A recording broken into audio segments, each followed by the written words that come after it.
И приветствует Владимир Владимирович каждого хоккеиста на льду. How Vladimir Putin became worth $200 billion.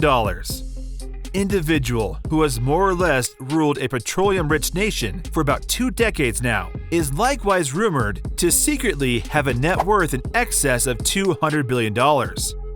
We are, of course, talking about Vladimir Putin. But is Putin actually the richest person in the world, or are these just rumors? One of the most talked about reasons behind this shady reputation is Putin's wealth.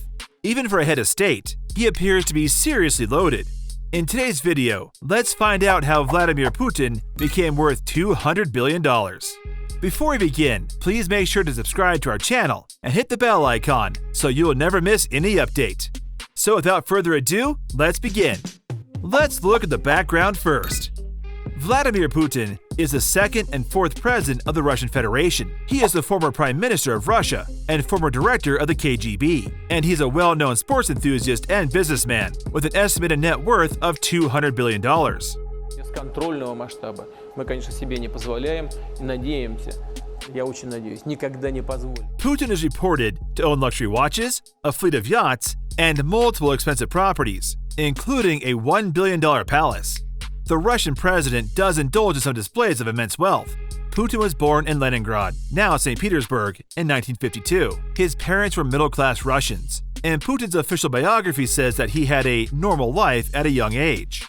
Putin explains it as, "I come from an ordinary family, and that is how I lived for a long time, nearly my whole life. I lived as an average, normal person, and I've always maintained that connection." Despite humble beginnings, he eventually went to law school and became an intelligence officer in the Russian military. He spent 16 years in the KGB and switched gears to politics in the early 90s. He went to Moscow in 1996 to work under President Boris Yeltsin. Putin himself was elected president in 2000 after taking over in 1999 following Yeltsin's resignation. To begin with, as you might imagine, being born in the Soviet Union in 1952, Putin didn't exactly start out life in the lap of luxury.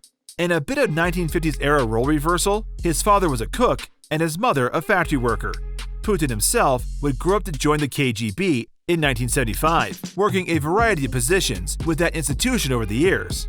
While you might envision Hollywood spy-type scenarios were his daily life, in fact, according to journalist and biographer Masha Gessen, Putin and his colleagues were reduced mainly to collecting press clippings, thus contributing to the mountains of useless information produced by the KGB.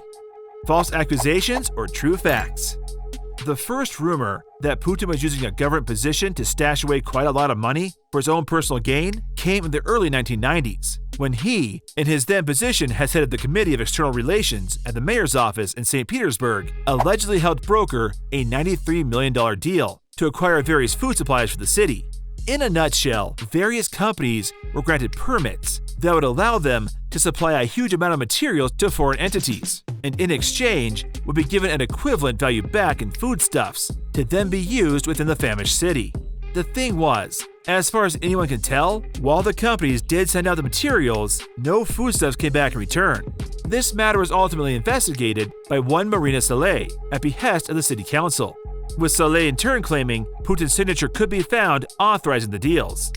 Power or money? How is Putin holding on to all of that money? By maintaining power. He's held the Russian presidency for almost 2 decades now, and is feared as one of the most powerful people in the world. He's been accused of murdering his political rivals and journalists, and of course, in sowing chaos in other countries. This heavy-handed approach has allowed him to keep earning and keep his revenue streams open, as most people aren't willing to tango with a man towing such a reputation. Political career. From that 1992 political position, he worked his way up to become one of the trio of deputy prime ministers and was known to be Boris Yeltsin's preferred successor, despite before this being a relative unknown among the wider public. Ultimately, he did indeed become president in 2000 after winning the majority vote. Once elected, Putin, like his predecessor, reported his financings and holdings publicly, including his salary and exact amount in his many bank accounts. He has continued to do so since. The result? Over the years, while his salary has changed regularly from year to year, he has made approximately $100,000 to $190,000 annually in that span. For example, in 2018, reporting an income of $135,000. Today, between his wife's and his own accounts, the couple seem to have a little over $500,000 in cash in various bank accounts. Though why he isn't investing this is rather curious, given his apparent lack of any other investments, and almost complete lack of actually needing any cash for his day-to-day life, given the government foots the bill for most everything. Assets and real estate.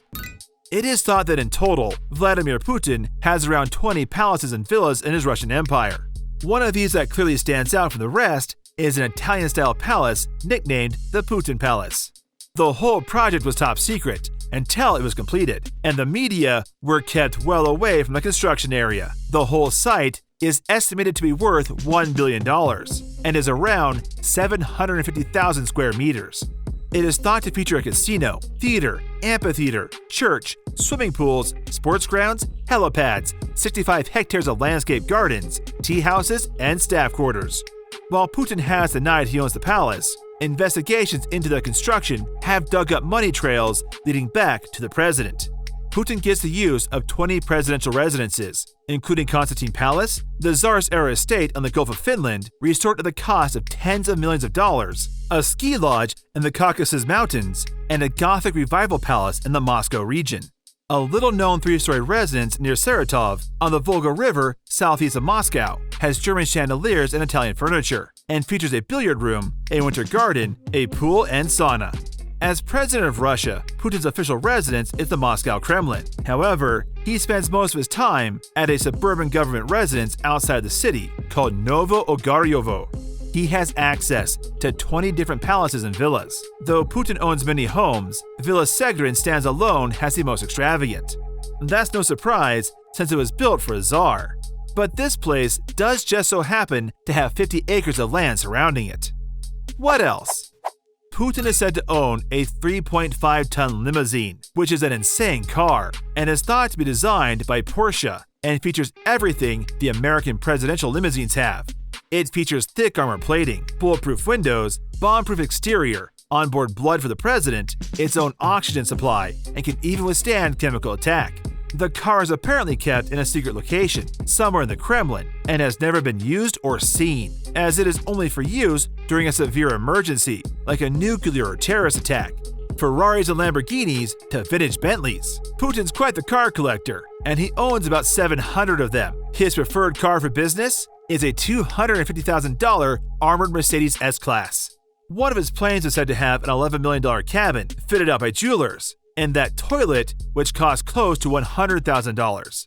This plane has room for up to 186 passengers. Putin is accused of owning 5 of these. Mi-8 Russian helicopters is one of the helicopters which he owns. Putin prefers flying in helicopters rather than driving in limos. He is not just any oil-rich guy after all. His choppers, which are worth about $4 million, feature everything from massive televisions to mood lighting. He is the president after all. To sum up, while given his lifestyle and various possessions, Putin most definitely does have access to quite a lot of wealth between the Russian government and a lot of friends in high and wealthy places. When talking his own assets, there simply isn't any real hard data to date backing up the claim that he is the wealthiest person in the world. And while not impossible certainly, it would be quite the hat trick to squirrel away a couple $100 billion without any world governments able to find hard evidence that he owns a dime of it. Of course, while some might argue access to vast sums should still count, access is not ownership, even if one can benefit from it on some level. Bottom line, ever wondered why Putin is so famous and powerful? Fun fact, Vladimir Putin has dominated the Russian political scene for more than a decade as president and prime minister of the country. Time magazine named him Person of the Year in 2007, and Forbes ranked him as the world's most powerful man from 2013 to 2016 4 times in a row. Don't forget to like this video and subscribe to our channel. Also, hit the bell icon button so that you'll get a notification whenever we post a new video. Thank you for watching.